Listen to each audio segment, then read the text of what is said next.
I'm Ashley Chancellor, And I'm Bo Maddox. and this is Collateral Gaming with Collateral Cinema.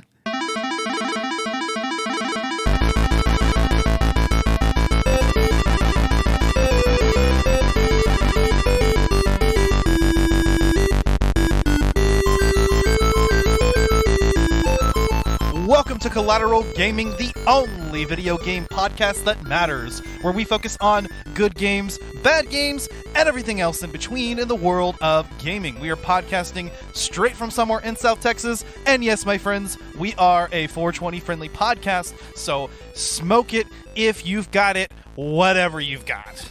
Whatever you have. I mean, if you have flour, if you have wax, if you have blunts, well, I mean, whatever, man. Thank you, Bo, again for being on this episode. We are talking about another retro PS1 title, and we will definitely get into it. I mean, first of all, happy spooky season, everybody. Yeah, happy Halloween to everybody. Happy spooky season. We already kicked it off on Collateral Cinema with the Human Centipede and everything, but now we are kicking it off on Collateral Gaming properly with quite possibly one of the most iconic survival horror games of all time. I almost said movies. I forgot what podcast I'm on. But yeah, this is good survival horror. It's like the original, you know? Hell yeah, yes, ladies and gentlemen, we are talking about, if you didn't check out the episode title for some reason or whatever, Resident Evil 2, and we'll also be talking about the Resident Evil 2 remake in the next part of this episode, so stay tuned for that. But for this particular feature-length episode, we are going to be talking about the original 1998 video game that helped... I mean, if the first game defined survival horror in a lot of ways, the second game just really takes it to a whole different level, which we'll get into. But I did want to kind of hit some of the more recent news that's been going around in the world of gaming. Excellent. So, namely, actually, and a little bit relevant to what we opened up this season, the Final Fantasy VII The First Soldier mobile game is being shut down. It is actually going to be seeing its end of life. Wow. Yep. Man. As of January 11th. Wow. I mean... After, I think, just over a year? Yeah. I mean, it's not that uncommon for these types of services and, you know, these service type games to go offline from time to time. But, man, it's like, that's something I never even knew actually existed, to be honest. Yeah. Yeah, honestly. It is, well, and see, this game is actually kind of a battle royale type. I tried it out. It's just, that's not really my thing. I would have liked to play a little bit more, and I guess I can before it closes in January, but it's in the world of Final Fantasy VII, and, you know, it's a mobile game. It's a battle royale, so if you know how those games play, that's basically what it is.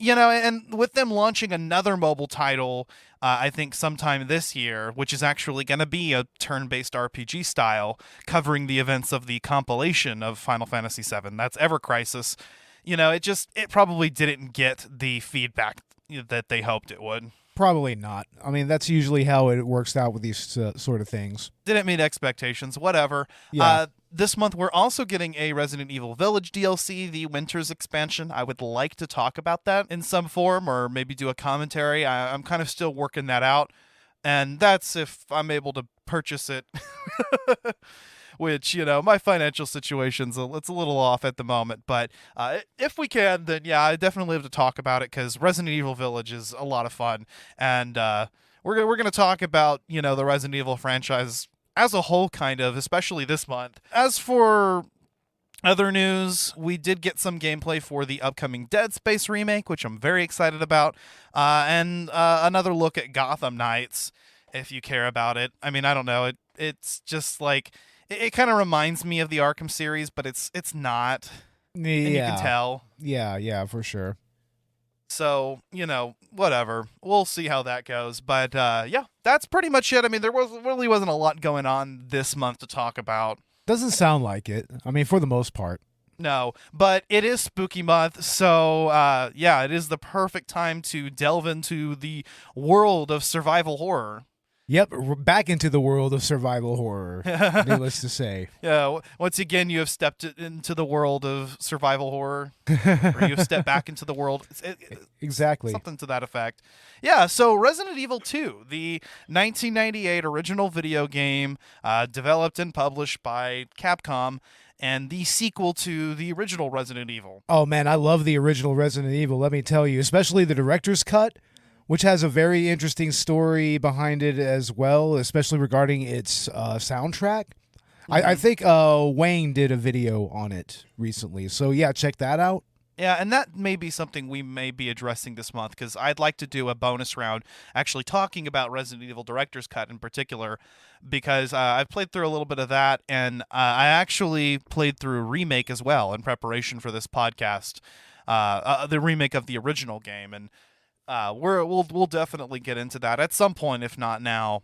Yeah. But yeah, Resident Evil, as a whole, I think has defined the survival horror genre, and no better than the way that the first game did. What I like about Resident Evil 2 is that it takes that and it kind of digs in a little bit deeper and tries a couple other things, and just as a game plays better. I want to say the first game does the survival horror genre a little bit better, but like Resident Evil 2 overall, I think, as far as gameplay goes, is a better game.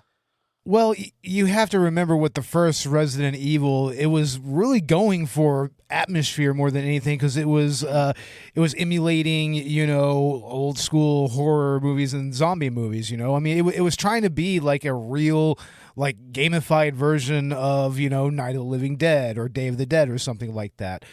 But I mean, with Resident Evil 2, I mean, it has those elements, but you have a little bit more of that Twitch gaming action vibe to it in some areas.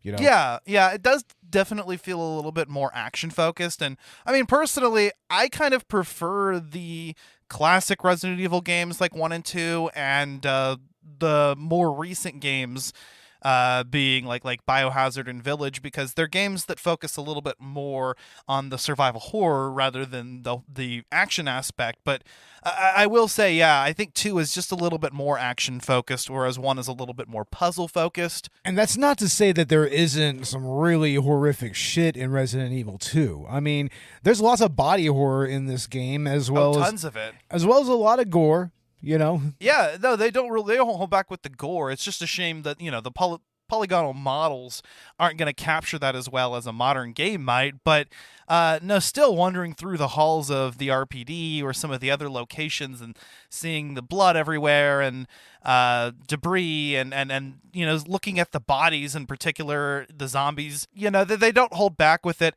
I think that the concept, the atmosphere of the mansion is just slightly superior, but where Resident Evil 2 takes an edge, I think, is executing that environment.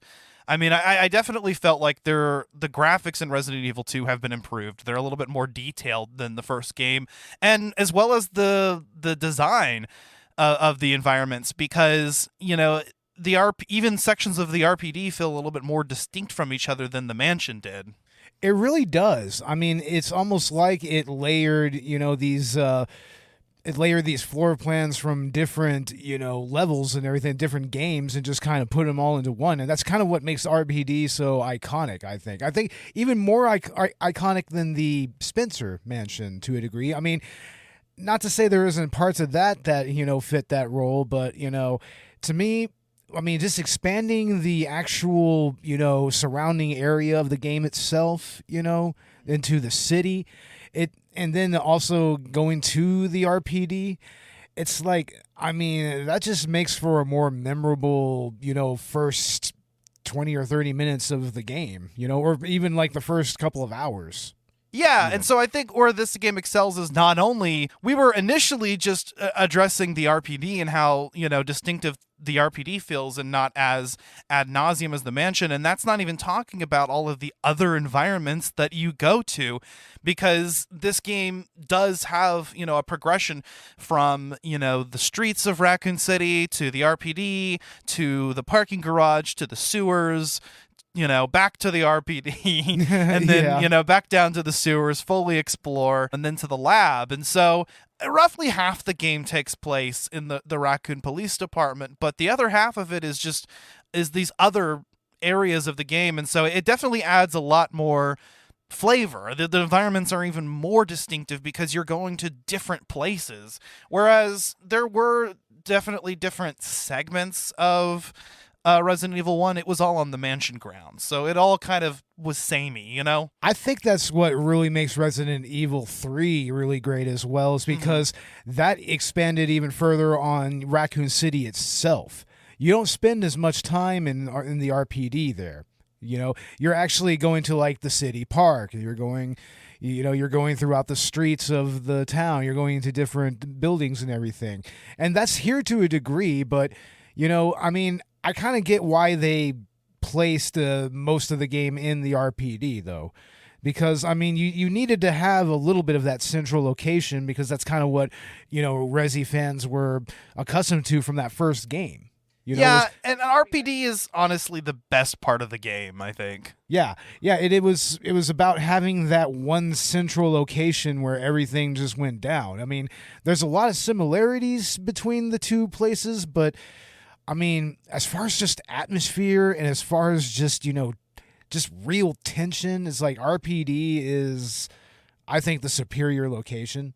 Yeah, I think so. And if we had just an entire game set in a bigger RPD, that would be fine as well, because, just aesthetic-wise, it works. And I think that Resident Evil 2 is a good middle ground, because with the original Resident Evil, there is something that you gain by locking everything down to the mansion grounds, as you're isolated. You're in this place, just this one team, and they're all getting picked off one by one. It definitely creates its own atmosphere that way, and Resident Evil 3 kind of takes the progression from the past two titles to its logical extreme and has you basically able to walk the streets a little bit more and gives you a little bit more of an open flavor.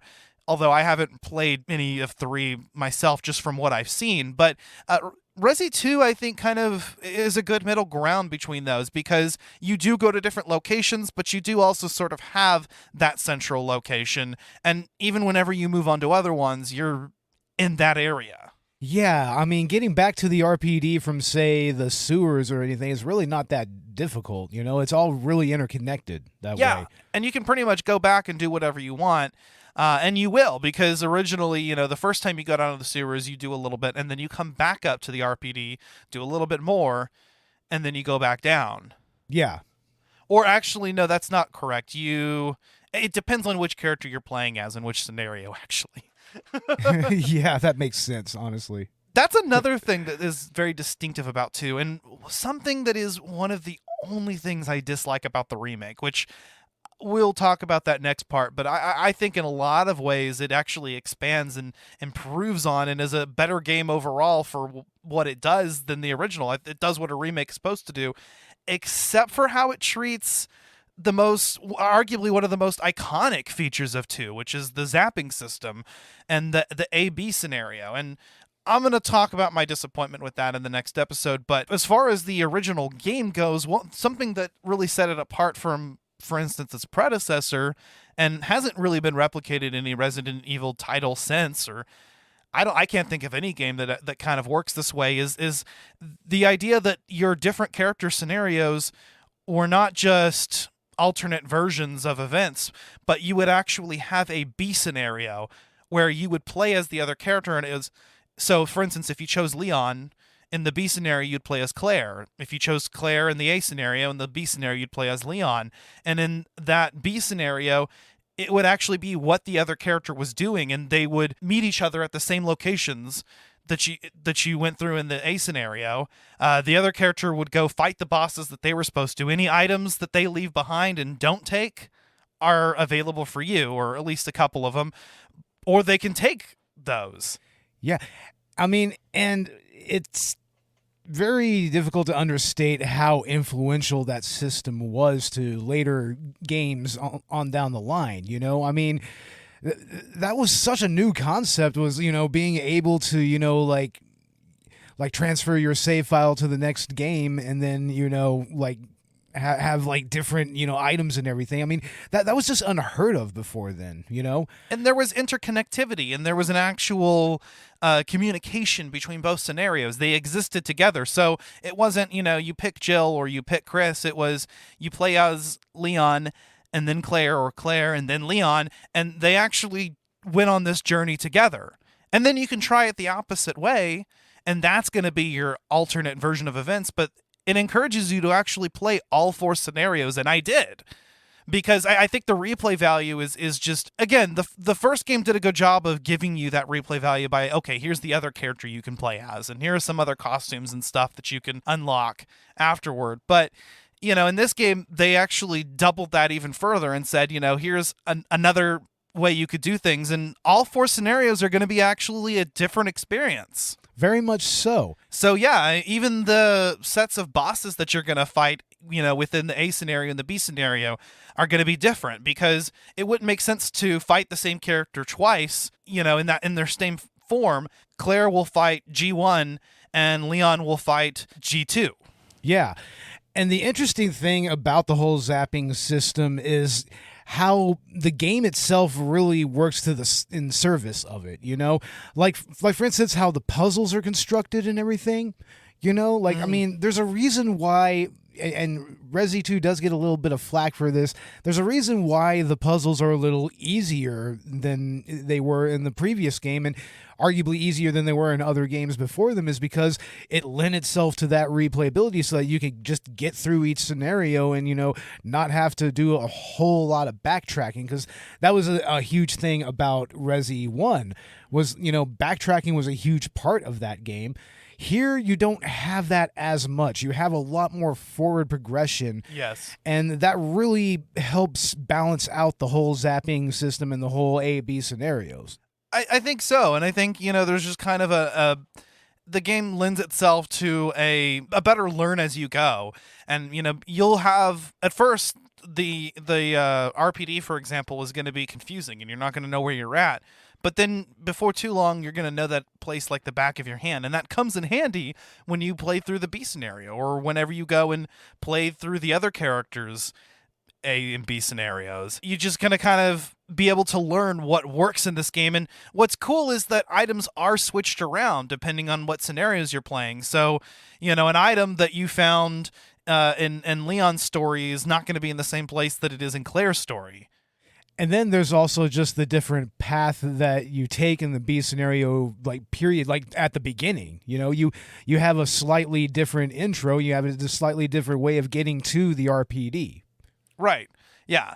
And so, every experience is going to be different. And even though, you're going to end up repeating some things, especially by the time you might go through the second set of scenarios, it's still going to be fundamentally different, because each character has differences between their stories, but also each A and B scenario has differences, usually in the pathway and what bosses you'll fight. So it's going to be an entirely different experience every time, and I think that's what gives Resident Evil 2 so much replayability, especially over other entries in the franchise, and I really enjoy that. What I'm looking up right now is I'm looking up the various weaponry of Resident Evil, which, I mean, that's a whole nother topic in its own right, because most of the guns that are used in Resi 2, in the Resi series period, are based on real-world firearms. Like, for instance, I mean, the revolvers, they're based off of, Smith & Wessons or Rugers or whatnot. And there's even the submachine guns. There's stuff like Heckler & Koch MP5s, and the shotguns are usually like a Remington 870. But, they put enough variation into all of those weapons to kind of make them unique to the game. Yeah. And also the weapon modifications, like, for instance, on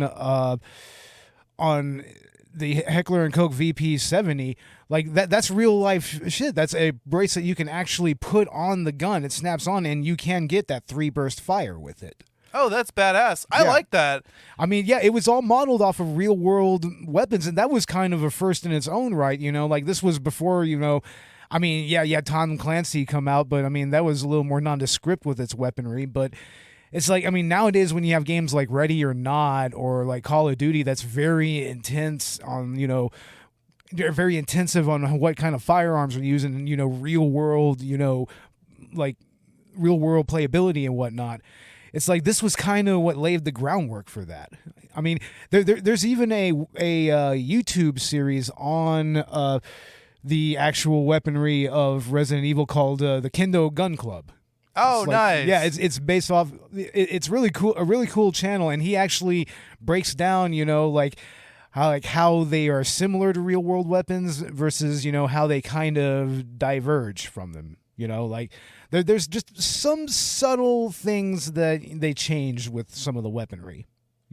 Some subtle things. Yeah, and you might need to from a gameplay perspective. But yeah, I always thought that was really cool. I mean, when we were playing, you would be like, hey, pause real quick, and check that weapon. And you can go check it in the inventory, and it'll be a little description of what it actually is. And it was cool to actually, see those weapons and even look up their real-world equivalents. I mean, and then there's like the most iconic firearm out of the entire game, which is the Samurai Edge, which is a Beretta 92 FS that's been modified. Yeah. More or less. It's got a threaded barrel on it. Like, it's modified for greater accuracy. It has better parts as like overall in its construction. I think that's one of the weapons that you can only unlock if you've played through with a certain rank or something, right? That's one of the... Yeah, that's one of the unlockables is the original Samurai Edge, which I believe was a standard issue for the Stars team. Yeah, so it's actually the same one that they had in Resident Evil Director's Cut. The customized Beretta, but they're calling it the Samurai Edge now. I want to say there is a version of Resident Evil. It might have been the DS version that even implemented that retroactively. But yeah, no, I love how playing through the game a certain number of times or getting a high enough ranking is going to allow you to unlock different types of weapons that you didn't have access to. And of course, it wouldn't be Resident Evil if there weren't, infinite rocket launchers and other infinite weapons. Oh, definitely. I mean, once you unlock a lot of those types of weapons and everything, it really just adds a lot of fun factor to the game. Now, I remember when there was a April Fool's Day prank that was, I think it was Electronic Gaming Monthly that played it.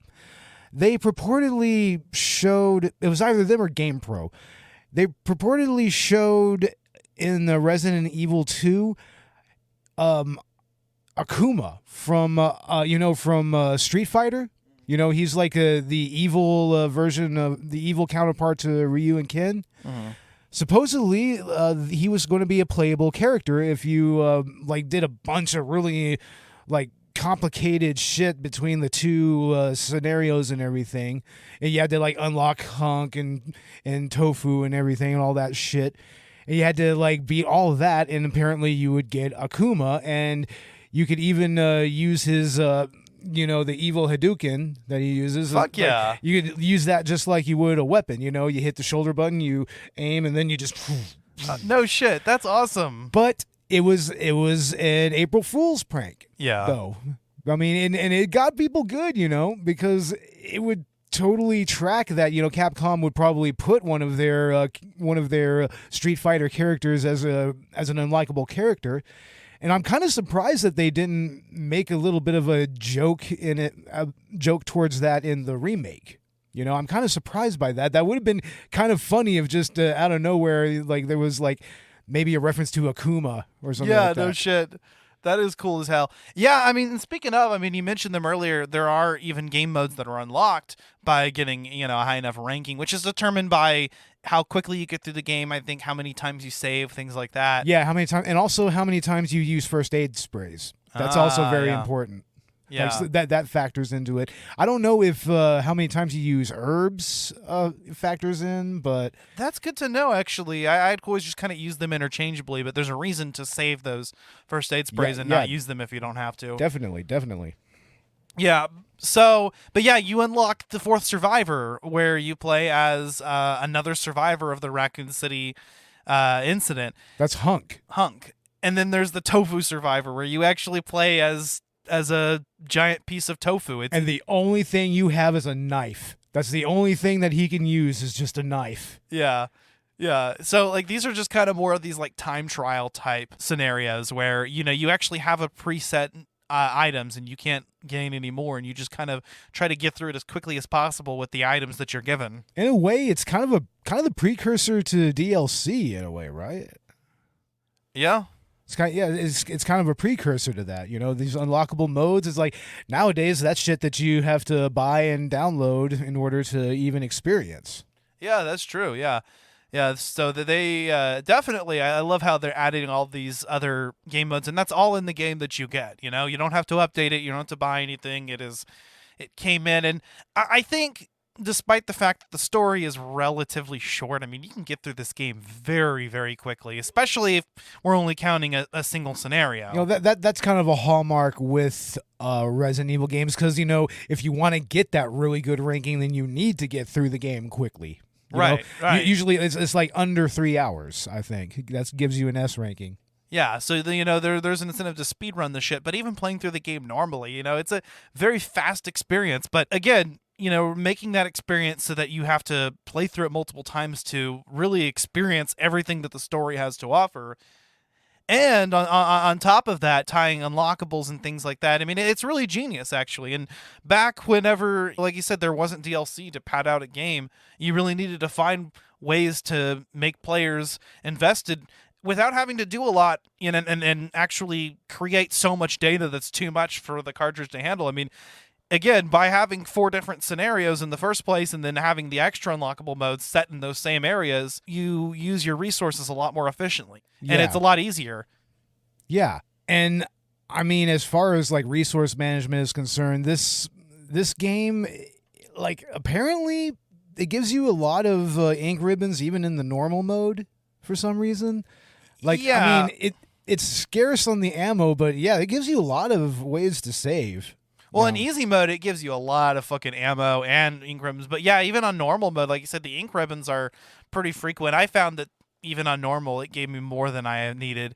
And in the first game, I mean, that was one of those things that also really kind of heightened the tension, is like, oh my God, what if I run out of ink ribbons before I get to the next boss? It's like, what if I run out of the ability to save? I mean, nowadays with save states, that's kind of a moot point. Yeah, and the way Resident Evil worked is, every time you got to a new area, a new typewriter, there was going to be an ink ribbon, or there would be an ink ribbon nearby. Yeah. This game actually makes it to where every new typewriter does have an ink ribbon, but this game also features a lot less backtracking. So, a lot, you're actually going to, I think there probably are more save rooms in this game. There are a few more save rooms, yeah. So, it's like, how many times are you going to go back to a single save room? Yeah. So, I think that even playing this game and being, you don't even really have to be all that conservative with your saves. I kind of just, like with any Resident Evil game that uses the ink ribbon system, I try not to save unless I've actually done something. Yeah. Or I've actually traveled to a new area that I haven't been before. But this game, even if I didn't play that way, I probably wouldn't have that much difficulty. Here's the way that I always approach the old school Resi games. It's like the first playthrough you go through, you don't do so to get a ranking. You do it mainly to experience the story, to try to, experience everything that it has to offer.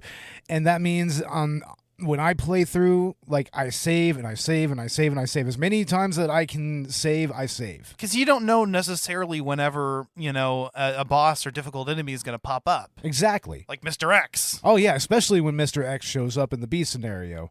I mean, you're going to be really wanting to make sure that you save in between save rooms, It keeps you on your toes because you're thinking, well, I kind of already know the layout of this place. Like, this isn't going to be a problem. I know what bosses are coming up. But you don't, you'll have like Mr. X pop up out of nowhere, and that's terrifying. And once you learn that Mr. X is actually just a scripted enemy and he's not all that difficult to take down if you have enough ammunition. But up until you realize that after playing through the game a couple times, he's kind of terrifying. They play this really ominous music when he shows up, and you just think, oh, hell no. Yo, exactly. You're totally just like, God damn it. He just busted through the goddamn wall and shit. And it's like, it's usually in a narrow corridor and everything to where you could barely just get around him. Yeah. It's like, yeah, I mean, it's a very It's very tense. I mean, he has a little bit of a delay in his attacks, because he's a bigger enemy. That's typically with games, the bigger the enemy, the slower the attack. But so, I mean, you can kind of, avoid him for the most part. You can avoid his attacks.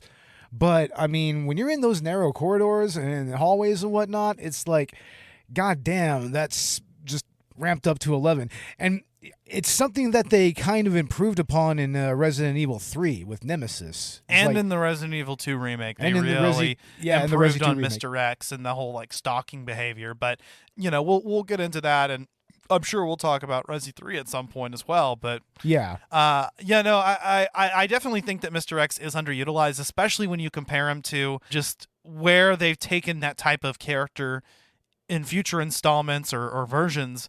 But I do think, during your first playthrough, it is a little bit terrifying. Like I said, it's the combination of the soundtrack and just the fact that here's this enemy that the first time you come across, you probably don't have enough equipment to take down. You're going to waste all of your ammo on him in a survival horror game. I mean, I can see that happening. I kind of knew who Mr. X was, and I knew, okay, I just need to leave. I just need to get the fuck out of here. I'm not even going to try. But can you imagine? Well, you probably did, playing this back in the day. And you just come across this enemy that's especially since he comes up in the B scenario and you never really encountered him in the first time that you played the game. I mean, it was just kind of a surprise to just have this new enemy just plopped right into our lap like that. I mean, out of nowhere, and he's after something specific, which it turns out to be Sherry's pendant. Right. But I mean, yeah. I mean, when you're doing that first playthrough of both scenarios, no matter where you go with it, it's so surprising that just it was such a shock. Yeah. At that time. Yeah, and he'll actually be the final character, the final, not the final boss, because there is another one, but I guess the penultimate boss of your B scenario. Yeah. Is going to be the Super Tyrant, and it's going to actually be being able to actually take him down in another form, which is, it's not really clear if that's supposed to be an upgrade or a downgrade, because, he's a lot more deadly, but he can actually be taken down, permanently. Yeah. But then again, that may just be because you have the fucking rocket launcher at the end. Of course, which of course is a staple of the old Resi Evil games. It's like, oh yeah, you have to fucking shoot the final boss with a rocket launcher, and that triple take. It always has to have the triple take before the tyrant blows up. Hell yeah, that is just classic Resident Evil. I fucking love it, and the character has to say some cheesy line. Oh, definitely, you have to. Yeah, fucking awesome, man. And I think that's the part that just got me really excited, I think, when I was playing through this game. I started with Claire A, Leon B, because apparently that's the most canonical route. Yeah. Although, elements of both scenarios kind of exist in the canon, or both sets of scenarios. So it's really not clear. Of course, the remake kind of really changed things quite a bit with that. But anyway, it was just such a joy being able to experience that boss battle at the end of the B scenario. So, you're not even facing the same quote-unquote final boss that you were expecting.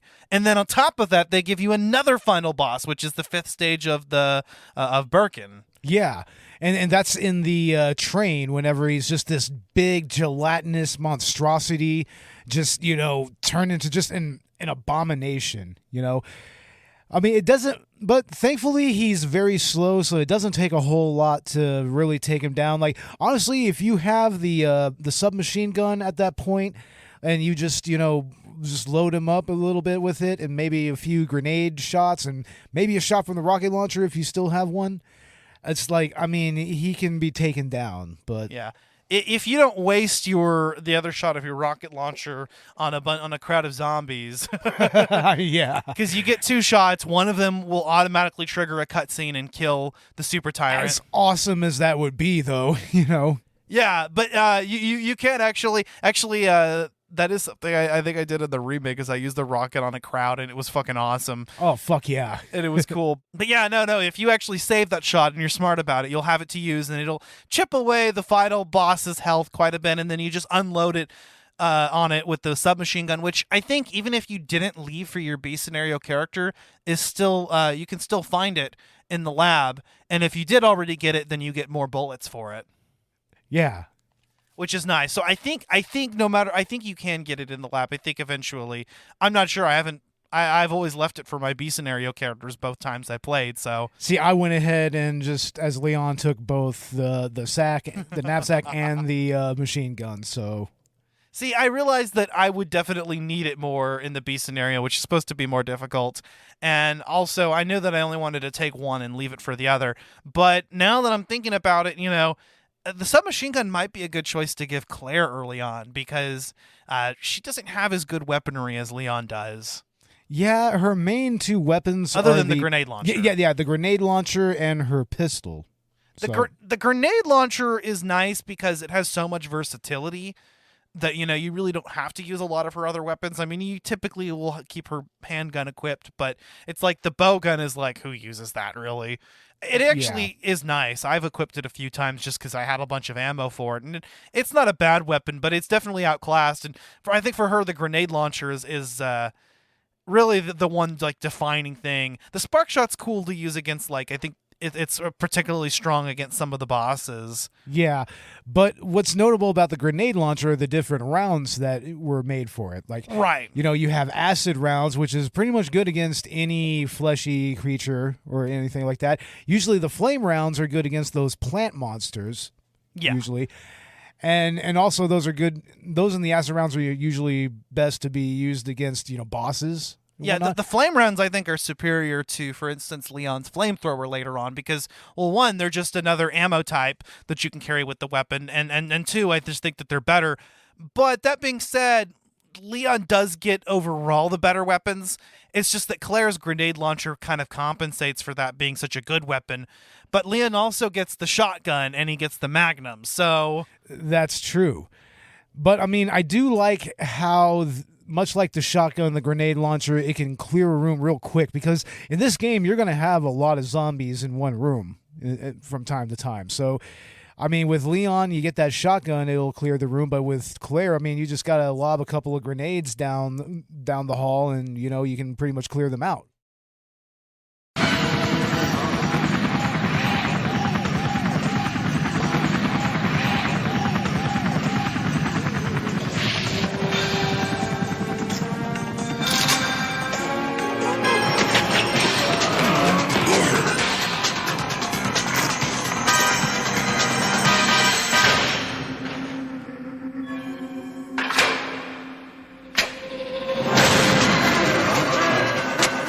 BIOHAZARD 2. And the game actually gives you a pretty decent amount of ammo, even on normal, actually. I mean, like I said, it was a little bit more scarce, but and there were certain times where, especially early on in the game, I was having difficulty, with enough ammo. But if you explore everything that the game has to offer and check out every area thoroughly, the game will kind of push you towards using certain types or stockpiling certain types for a certain area, and so I don't think ammo is really too big of a difficulty. I don't know if there's actually a harder mode that's unlockable. I think there is actually. Yeah. Yeah. Or at least in some versions, because I would like to see a hard mode where ammo and ink ribbons are just a lot more scarce, giving you a lot more tension.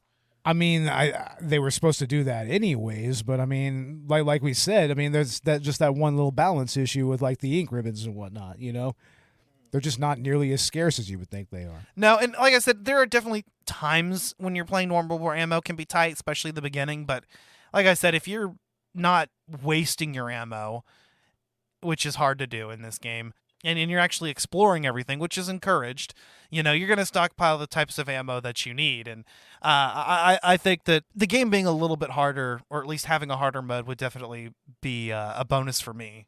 Yeah, I mean, but in a way, that's kind of what the extra modes are supposed to be as well. Like the For Survivor, and especially the Tofu Survivor. I mean, like I said, you just get a knife in that scenario. People will do knife runs of this game too. Oh, so they will, yeah. All Resident Evil games. Yeah. I mean, a knife run is kind of a rite of passage when it comes to Resi. Yeah. I'm not there yet. Yeah, you kind of need to get really, really experienced, get really good with those tank controls, and just know where your knife is slicing, you know? Yeah. Because, I mean, that is one of the things about these early Resident Evil games is that you didn't really get auto-aiming until Resident Evil 3. So these last two games, you had to be really precise with your This aim. one has auto-aiming. Does it? Yeah. Yeah, you just have to turn it on. No, I played it with it off, you know, because that's just kind of the... I feel that that's the more classic way to play Resident Evil. Okay. You know? Yeah, I always kept it on because, it was just easier. And you still can manually aim, and you can decide whether you want to aim at their head or at their feet, but it does automatically point the character's gun at an enemy target, which is nice. Yeah. Yeah, so there is an auto-aiming mode, but you can decide whether you want to turn that on or off. But I just liked experimenting with all the different types of weapons and, just being able to find out what certain enemy types were going to be weak against or what was going to be better for different situations. Yeah. Although, I mean, with Claire's weaponry, I would have liked to have seen some more modifications available for it. She doesn't have any mods at all, does she? Not really. I mean, it seems that Leon gets at least one or two of the mods. Like, I think there's a shotgun mod and there's a mod for his gun, the HKVP. Yeah, I think the handgun, the shotgun, and the Magnum all get upgrades. Yeah, they all have upgradable parts, but, those aren't guns that Claire really have. She doesn't get those guns. No, she has her own handgun, but it doesn't have any mods that you can get in this game anyway. No, I think it's just a standard issue duty pistol, I think. Yeah. So, and early on, Leon's weaponry just severely outshines Claire because he starts with a better handgun, which can be modded pretty early, and he can get a shotgun very quickly, versus Claire's bowgun that you get early on in the game's story. But like you said, once you get the grenade launcher, then the difference between the characters is really just kind of play style. It's whether you're going to get up and close with the shotgun and take out swaths of enemies, or with a 3-round burst from your handgun, or with Claire, whether you're just going to clear entire hallways with her fucking grenades. Exactly. But I mean, for me, I guess I still was trying to approach it with the survival horror attitude, so I would try to save things for boss fights, and I try to clear most everything with the handgun or avoid fighting where possible. Because again, at its core, this game is a survival game. And while as long as you're not stupid, you'll have plenty of resources, there are ways to squander that, and I think that that's integral to the Resident Evil experience. Well, it's integral to survival horror, period. Exactly. I mean, that's what you're supposed to do in these types of games. It's just as much about resource management as anything. Right. And one character can get an upgrade to expand their inventory. And I'm not sure if it's only one character can get the submachine gun or both can. But I think in the lab the second character can, but it's not until the very end of the game. Yeah. Or if you just leave it for them. But, that's what I was saying. Damn it. But yeah, I think that Resident Evil 2 just really nails a lot of that gameplay experience. Again, I think that the first one does a better job at being a survival horror tile, both in atmosphere and in, I think, the scarcity of resources. But I think, just as a video game, Resident Evil 2 outshines its predecessor in a lot of ways, and that's what a sequel should do. Exactly. And I mean, it just has a better game design to it than the first one. It utilizes its cutscenes a lot better to tell the story. Yeah, and you actually get a chance to play as two other characters in the game too, which is nice, other than the two that you can choose from. Yeah, Ada Wong and Sherry Birkin. Yeah. And Ada Wong, I mean, she's kind of become this really kind of, mystical character or really mythic character in the Resident Evil lore. I mean, because, later it turns out that she was an Umbrella spy. Like, she was sent specifically to get the G virus and everything.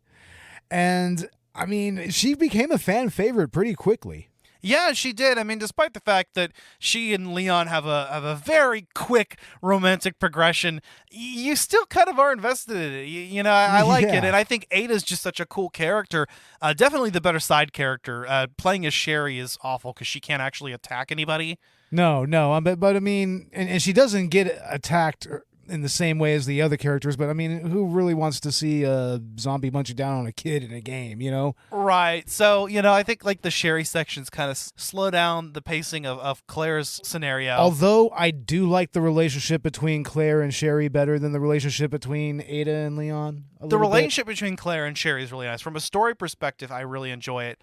But just playing as Sherry is just such a chore because there's not any actual combat. And it's not there's nothing really that having no combat introduces. There's like one puzzle that you solve as her.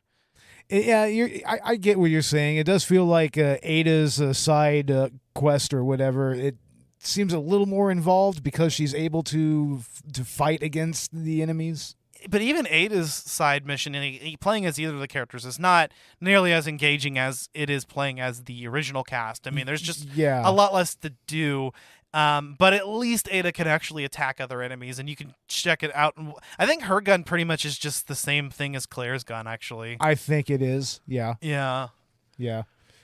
But it is, at least hers is a little bit more enjoyable. I actually like what they did with those two characters in the remake, which we'll talk about. But, I mean, overall, what did you think about the characters of Resident Evil 2? I think that they're a little more three-dimensional than the characters of the first Resi game.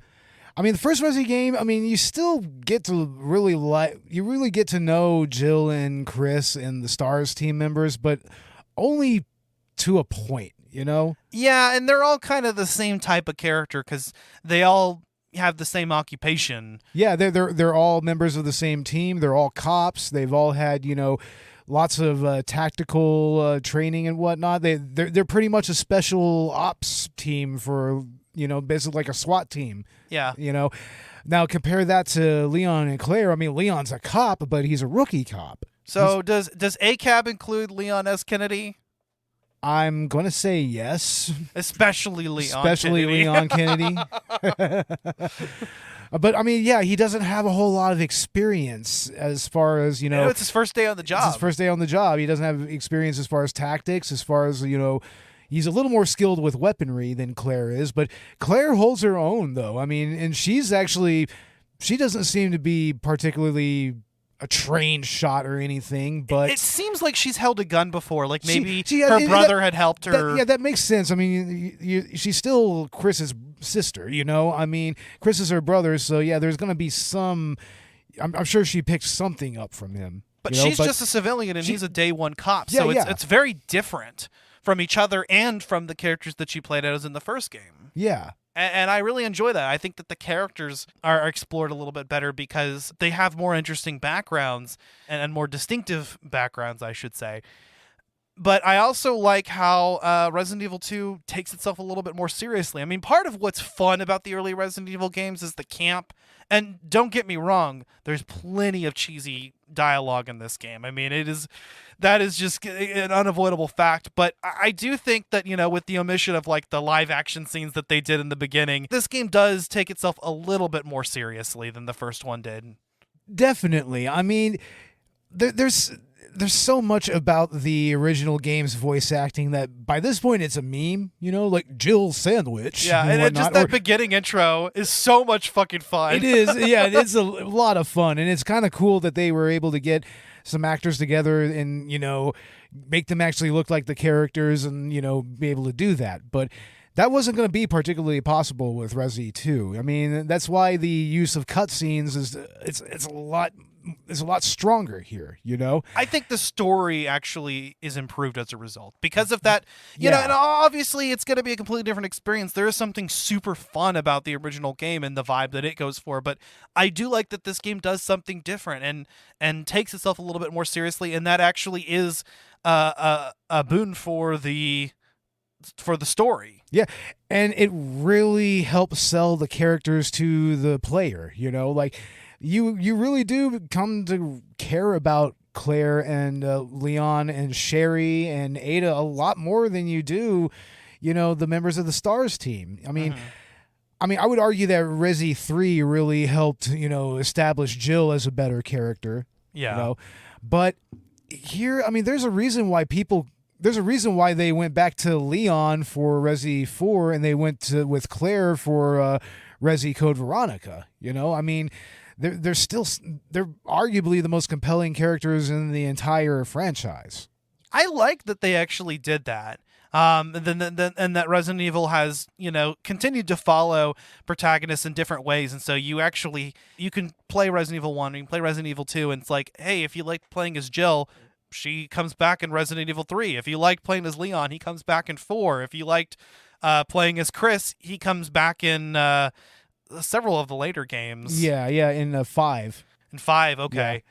From 5. He's also, I think, in and I know he's in Village. In 6, he's definitely in Village, and he comes up he shows up near the end of Biohazard 7. Yeah. But and then if you like Claire, she's a playable character in Code Veronica. So it's like, no matter what, I love how they continue to follow these characters and even kind of moving forward with the real progression of time. Yeah. I really like what they did with Claire's story in Code Veronica, honestly. I need to play more of that one. I started Code Veronica. You really should. It actually goes a little more in depth into the origins of Umbrella. Yeah. A little more. Yeah, so it's a compelling story. Yeah, I'm kind of really diving into the Resident Evil franchise as a result of the podcast, because I played through Biohazard and through Village when we did, episodes on those, and now I've played through the first game, at least the remake, and I've played a considerable way through the director's cut. I've played through both the original and remake of Resident Evil 2 extensively. I've played all 4 scenarios of this one. So, and I've started Code Veronica. I'm looking forward to the remake of 4 that's coming out. Yeah, and you still got to play Resi 3 as well. Yeah, and I think that's next on the list, actually, is I want to play through 3. I don't know about 5 or 6, because they're kind of the ones that nobody really talks about, or if they do, it's nothing good. They're kind of the redheaded stepchildren of the franchise. I'm sure they have their fans. Yeah, but basically they're like the Silent Hill downpour, or the Silent Hill homecoming of the franchise. Yeah. But arguably Silent Hill has had far more stinkers in their lineup than Resi. You know what's funny though is that where the best Silent Hill games, I think, are better than the best Resident Evil games. Really? You think so? I think I like Silent Hill just a little bit more, but I haven't actually played that much into it either. But just from what I have played, I think I like Silent Hill 2 better than I like the early Resident Evil games. That's understandable. Silent Hill 2 is a much more contained story, and it's driven a lot more by metaphor and whatnot. I think I'm digging that. I think it's more scary, too. Yeah, it's a lot scarier because of that psychological element, whereas this right here, it's just more like a corporate conspiracy that leads to a world apocalypse. Yeah. But I think that there is something that's very fun about Resident Evil, and it's a flavor that needs to always exist. And it's a flavor that I'm always going to have part of my heart in, because I really haven't actually invested quite a bit of time in this series, even recently, just within the span of the last couple of years or so. Yeah. And it's really hooked me in. And I think out of all of the games that I played so far, I think Resident Evil 2 did that the best. I was, invested in doing everything that this game had to offer, and I still haven't done that. Yeah, you still need to get to Tofu. Yeah, exactly. And I don't know, how interested I am in stuff like that, but I guess, I do kind of want to play with infinite guns and whatnot, and kind of really experience that, and unlock some of the costumes as well. You got to do that, because I've never been a fan of speedrunning, but with Resident Evil though, there is also this sort of logical progression, and it feels like there's an efficient way to go about that. Yeah, and it goes back to that zapping system and how they laid out the design of the game. That's why this is such a popular game for, especially these first 2 Resident Evil games are very popular with speedrunners, especially with randomizer mods and everything. You should see some of these guys streaming with a randomizer mod on RE2 or RE director's cut, man, because it'll randomize the dialogue even. You'll just have random snippets from different Resident Evil games come up. Some of the other versions of this game have featured like different arranged modes where they do randomize the position of items, which is cool. Yeah. But you can also, see that within the mod community. This isn't just randomizing item placement. This is randomizing the items themselves. Yeah, like, that's a whole other level. Yeah. Like you go up there and it looks like you're going to pick up a key, but you end up picking up an ink ribbon. Yeah. Shit like that. Yeah, that's actually hilarious. And there's just so much to do. And the original Resident Evil 2 is not easily found these days. Unfortunately, and which is so you're probably just gonna have to emulate it, which is crazy because it came out on quite a few platforms. I mean, you can find it on Dreamcast, you can find it on N64 even. I mean, it was ported to what else was it ported to? I think there's a version of it even on the Nintendo Wii. Yeah, I mean, I'm sure it's probably not that hard to track down a copy if you have the hardware, but this game isn't on like any digital stores right now. Yeah. And it's not really going to be playable on any like console hardware as of recent, but you can emulate it fairly easily. I mean, Bo's got it on his PlayStation Classic, and I played it on my computer. Yeah, I played it both ways. I think that there are definitely ways to go about this game, and it's been around long enough that it's not that hard to do. So I definitely recommend this wholeheartedly. And I gotta say, and we'll talk about this in the remake. This is another situation where I think you kind of have to play both. I mean, they're different experiences. Absolutely. I mean, I haven't really gotten into the remake that much. But for what I've seen of it, I mean, it seems to retain a lot of what made this game, as memorable as it is. I have just basically one major gripe about it, and we'll talk about that. And I mentioned it before, but yeah. But other than that, I mean, I think that it's almost the superior game. But there is also just something very timeless about the original experience that I think no amount of remakes, could ever change. Absolutely not. And it's very specific to just that particular era of gaming. Yeah, I mean even when it comes down to like the soundtrack. Exactly. I mean, and by the way, I love Resident Evil save music. That's something that I jam a lot at work even, like just when I'm working, it's very calming. And this has like some of the creepiest music, but also very minimalist music. Yeah. Very, very minimalist, even more so than the first game. Yeah, it is a fucking fantastic soundtrack. It's very memorable. The save room music, the main hall music, some of the more ominous themes that play through different areas. It's just there's a whole aesthetic to it, and the soundtrack really makes that. Yeah. And then there's just the graphics, which at the time was such an improvement on the original, Yeah. much more detailed. You actually had different zombies. You had male and female zombies, and some of them would be cops, some of them would be civilians. And even the design of something like the liquor. There's a reason why the liquor is far more remembered than like the hunters. Yeah. The hunters in the original game, like they were terrifying in their own way, but there's just something about the liquors that are just really visceral and just really just gross, like it almost feels like it had like an exoskeleton that it got rid of or molted or something. Well, in just terms of design and behavior, the liquors are way more terrifying. In fact, I'd argue the hunters aren't scary except for the fact that they're just very tough enemies that can kill you very easily, that can come out of nowhere. But other than that, I mean, they're just kind of big, goofy green monsters. The lickers are genuinely terrifying. Yeah, especially because they can actually climb on walls and ceilings and everything. I mean, they can drop right on top of you. They can attack you from the side. It's like they took everything that was difficult about the spiders, about the giant spiders, which are in this game. Like everything about the spiders and also everything about the hunters, and just kind of combine them a little bit, Yeah, definitely. I love that. And there is a way to get around them if you move, slowly, but it's not guaranteed. You might step on something that I think, like, if you step on the glass, it actually will alert it. If you try to run, they're going to hear you because they're blind, but it just adds another aspect to this type of enemy, because you think, I might want to sneak around this. Yeah. Of course, with the white weaponry, which you can get fairly early on, they're not really that big of a challenge.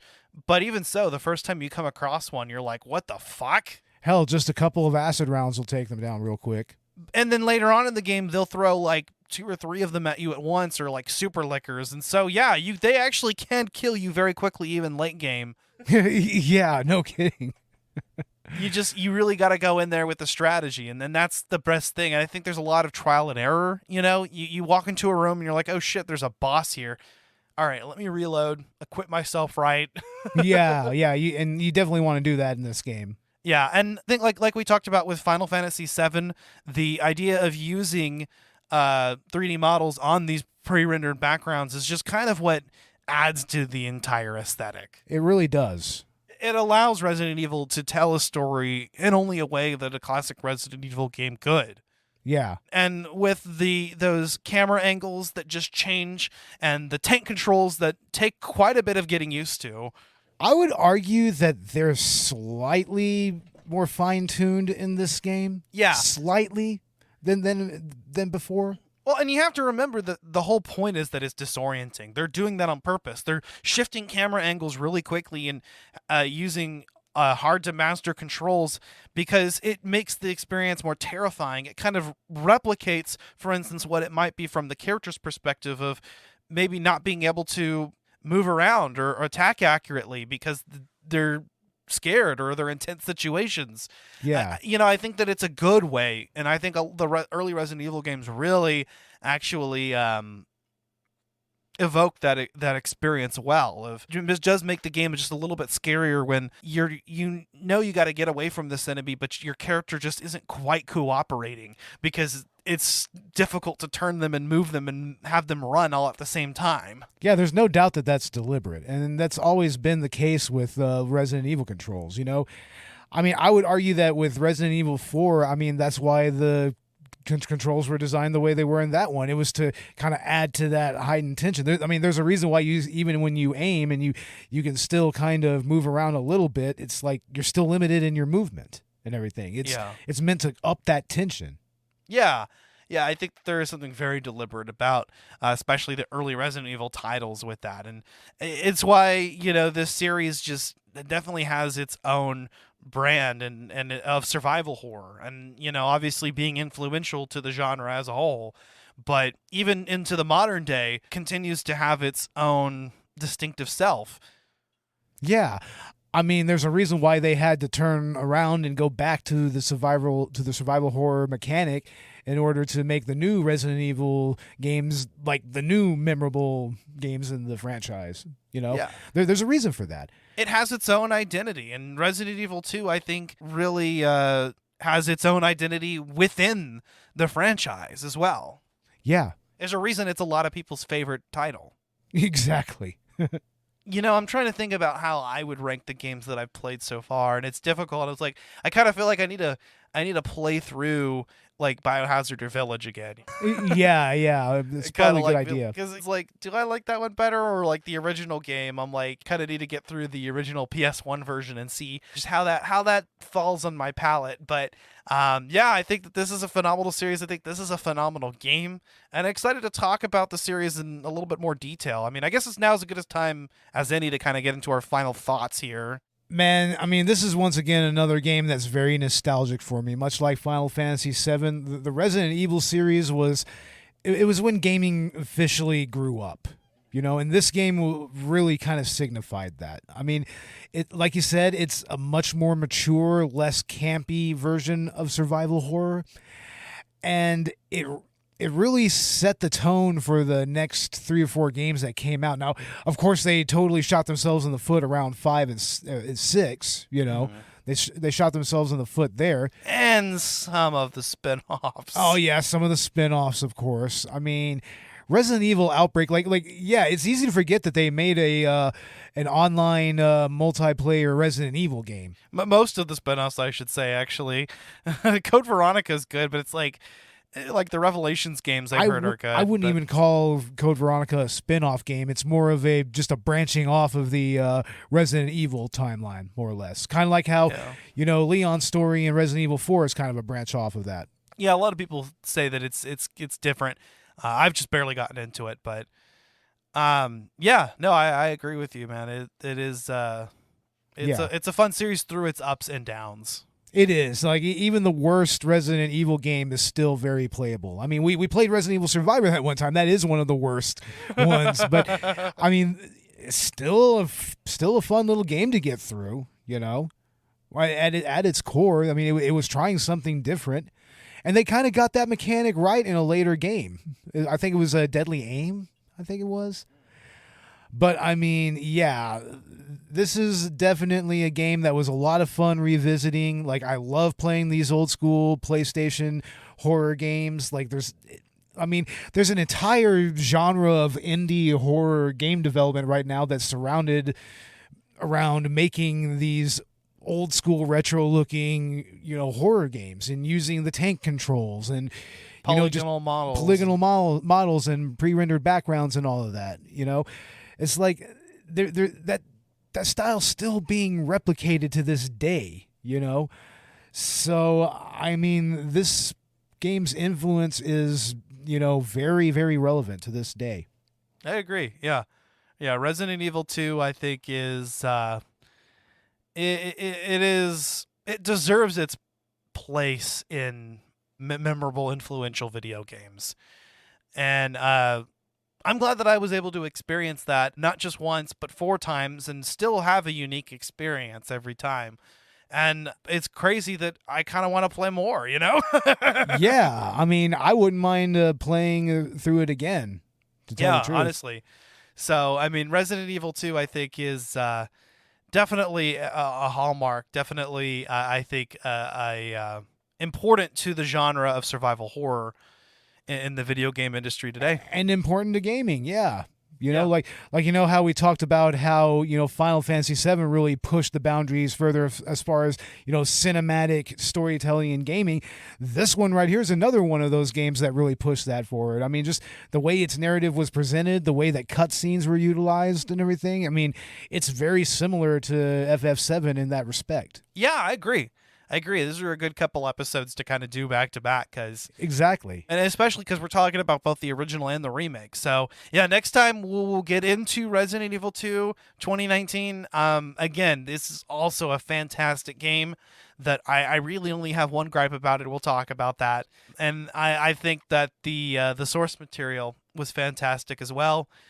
So we've got some more stuff planned for Spooky Month. Still trying to kind of figure out what specifically is going to be like the Halloween episode versus what are our numbered episodes this month. So we're still kind of working that out, but I would actually like to get into the Resident Evil franchise a little bit more. We're actually going to be doing a collaboration with Collateral Cinema. Exactly. We're going to be talking about the first Paul W.S. Anderson Resident Evil movie with Mila Jovovich. And also, I think we're going to do Resident Evil Welcome to Raccoon City as well. It's just going to be a little 2-part review. Yeah, I'm excited about that. So, and I think the plan right now is that we're going to be doing Clock Tower as our actual Halloween special. So stay tuned for that. That is most likely what we're still doing. I think we should just go ahead and do Director's Cut, the Resident Evil Director's Cut. Well, we are doing that. That's going to be our bonus round episode. Oh, okay, I got you. Yeah. All right. So, and I would also like to get into the Resident Evil Village DLC. Yeah, that's definitely something that needs to be on the list. Hell yeah. So, Spooky Month. Happy Halloween to everybody, and happy season 5 of Collateral Gaming. Can't believe we're here. What can we expect with season 6 of Collateral Cinema that just started? Well, of course, we have our Human Centipede episode, the season premiere with Juliet Miranda guesting. That is still up and available right now. But coming this next coming Friday, we are releasing our episode on the Monster Squad, which is just another one of those classic Halloween movies. You know, everyone loves to put it on. You know, it's a little bit of an anomaly when it comes to 80s kids movies and everything, but very interesting episode that we did on it, you know, so look for that. And yeah, I mean, like I said, we're going to do the director's cut episode on those 2 Resident Evil movies as well, so look for that. And yeah, I mean, our next season is going to be very interesting. Hell yeah, I'm really excited, man. This is the fun season of Collateral Cinema, so Yeah. Yeah, and we are doing Halloween Ends. That's going to be our Halloween special. We're going to be doing that with Film Rage. I mean, we're going to be recording that on Tuesday. So, yeah, we're going to watch the movie on Peacock, and we're going to sit down and review it. And, I mean, I'm hearing some mixed things about it, but we'll get into it. So Yeah, we'll see how it goes. I mean, actually, today is the day that we are able to watch it, that it's streaming as of recording this. So we just didn't get Robert here, and I think that's kind of what we were waiting on. Yeah, we wanted to watch it with Robert, but yeah, well, Well, folks, if you enjoyed this episode, leave us a 5-star review on Apple Podcasts. You can also check out our Patreon, where we have exclusive Let's Play video game commentaries, and we are going to be adding to that as soon as I have the hardware to make it happen. Since I fixed my PS4 and my fan issue, and, a little bit of personal news, I fixed it. I opened it up, came at it with some compressed air. When I ran out of compressed air, I just used everything at my disposal, cotton swabs. yeah, damn. But I cleaned out my PS4, and so now we might be able to record some commentaries on that, which will be nice. I can just use the PS4's in-game recording option, although we may run into issues with that, so we'll see how that goes. But yeah, and check us out on social media. We are on Twitter, Instagram, and Facebook. And you can find us wherever you get your podcasts. Yep, same for Collateral Cinema. Yeah. Yeah. I guess that's really all that we have to say. That being said, I'm Ashley Chancellor. And I'm Bo Maddox. This has been Collateral Gaming. We are out. Out.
Collateral Gaming is a Collateral Media podcast. All music and game clips are owned by their respective creators and are used for educational purposes only.